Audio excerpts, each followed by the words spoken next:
Premature pero maayos pong naipanganak ang isang baby boy habang sakay ng lumilipad na eroplano. At King of Pop Michael Jackson, 50 anyos na rin ngayong Biyernes. Narito na po ang mga balita mula sa iba't ibang panig ng mundo.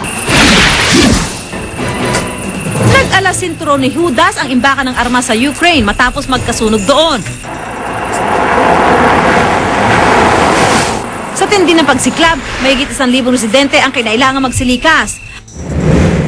Baha naman ang sakit ng ulo ng tinatayang 1 milyong residente sa India. Swerte ang mga nasundo ng mga bangka, pero marami pa rin ang hindi matakasan ng tubig baha dahil stranded sila sa mga nalubog nilang tahanan.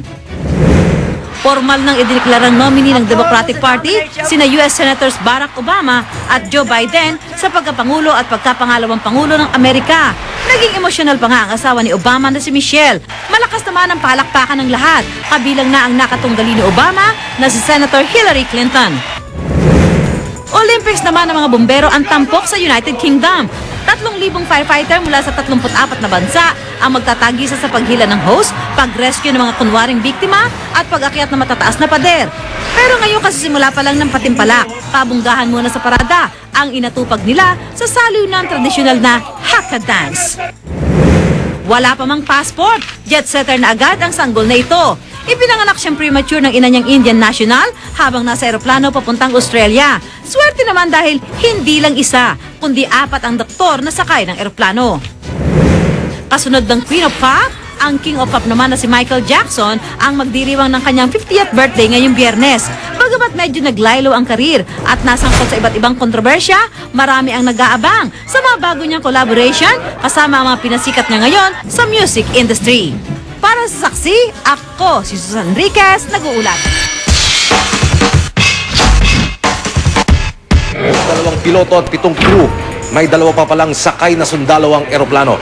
Batay yan sa manifest ng bumagsak na C-130 kung saan nakasaad na 11 at hindi lang siya mang sakay ng cargo plane. Doon sa sinasabi ng quarters, doon sa bibili mo sa Juan, meron daw sumakay yung 2 army na galing sa Magsaysay. It's true facts yun. True facts. That's why we are trying to get the manifest from Magsaysay. Tumanggi ang Air Force na pangalanan ng 2 iba pa, pero mga kasapi raw sila ng Scout Rangers. Inaalam din kung ano ang pakay ng 2 sa pagsakay sa eroplanong patungo sana noon sa Iloilo. Sa muling paggalugad ng search and retrieval team sa karagatan ng Davao, isang putol na kaliwang paa na nasa loob ng isang bota ang natagpuan ng isang grupo ng mga mangingisda. May 3 kilometro ang layo mula sa Samal Island. Muli ring binalikan ng rescue divers ang bahagi ng Davao Gulf kung saan may nakita umanong katawan ng tao, gulong at parte ng eroplano. Pero dahil salat sa kagamitan, ilang diver lamang ang nakasisid. Ang iba, nagkasya na lamang sa pagsampa sa gilid ng rubber boat habang nakalublob ang muka sa dagat. Gayunman, umaasa pa rin ang Air Force na matatagpuan ang fuselage o ang pinakakatawan ng eroplano upang malaman ang sanhi ng pagbagsak ng C-130. Kaya naman laking pasalamat ang Air Force nang pumayag ang Amerika na ipahiram sa Pilipinas ang kanilang US Navy service ship McDonald na may kakayanang kumuha ng mga sonar image ng ilalim ng dagat. Those are specialized equipment. Pero ba tayo nun, sir? Sa atin, wala. Wala ngayon. Even the divers kapo, wala rin sila noon. That's why we are trying to seek the assistance of anybody who have yung specialized equipment na ganyan. And as a matter of fact, pati yung US. Mula dito sa Davao City, ako si Emil Sumangil ang inyong saksi. Naging emotional naman ang hepe ng Philippine Air Force dahil sa mga taguring mga Flying Coffin at Widowmaker, ang kanilang mga sasakyang pangipapawid. Tinawag pang walang puso at walang utak ni Lieutenant General Pedrito Kadungog ang mga nagbabansag na ganon sa mga Air Force aircraft. Saksi si June Veneracion. That is ruthless, that is reckless, brainless, and heartless. And I will describe him or her as a wild animal. Yan ang galit na reaksyon ni Air Force Chief Lieutenant General Pedrito Kadungog sa mga bansag ng ilang kolumnista at komentarista na Flying Coffins at Widowmakers ang mga sasakyang panghimpapawid ng Philippine Air Force. Kasunod kasi ng pag-crash ng C-130 noong Lunes sa Davao, nabuhay muli ang mga taguri na lumutang na noong dekada 90 dala ng sunod-sunod na pagbagsak doon ng mga eroplano at helicopter ng Air Force. Huminahon din kalaunan si Kadungog, pero sa likod ng kanyang ngiti, may hamon siyang iniwan sa sino mang mangiinsulto sa Air Force. Paglaban ko talaga. At kung makipagsuntukan ako dyan. Kung sino man yung may lakas loob na magsabing gano'n sa harap ko. Aniya, alam daw ng mga pamilya ng mga nasa Air Force ang kaakibat na panganib na dala ng kanilang trabaho. Pero pagtitiyak ng general, hindi ibig sabihin ito, ipinagkikibit balikat na lang nila ang mga realidad na kakambal ng kanilang trabaho. I will be the first one to disallow him to fly an airplane that we have if it is a flying coffin. I value all the lives of the men and women of the Philippine Air Force. June Federasyon ang inyong saksi. Nakuha po ng GMA News ang transcript ng huling komunikasyon ng bumagsak na C-130 at ng control tower ng Davao Airport. Pero sa loob ng maikling panahon nito sa Himpapawid, walang anumang bakas na may trahedyang nagbabadya. Narito po ang report.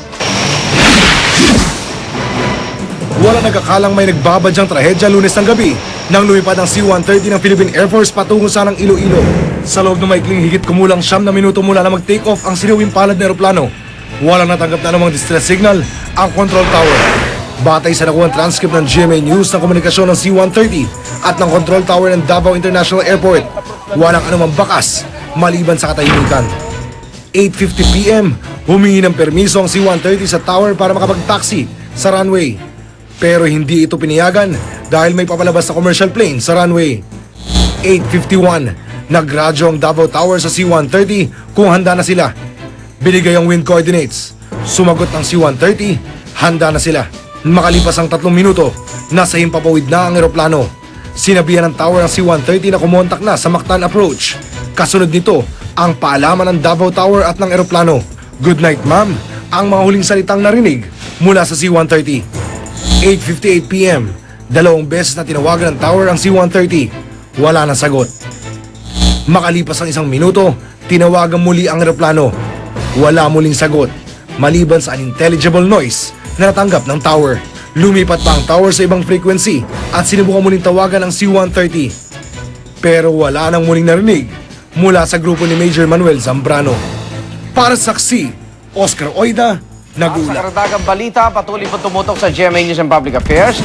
Paglagon din sa www.gmanews.tv kung saan mapapanood ang ilang bahagi ng saksi. Para naman makatanggap ng mga pinakabagong balita via text, type lang po ang GMA News Space On at isend sa 4627.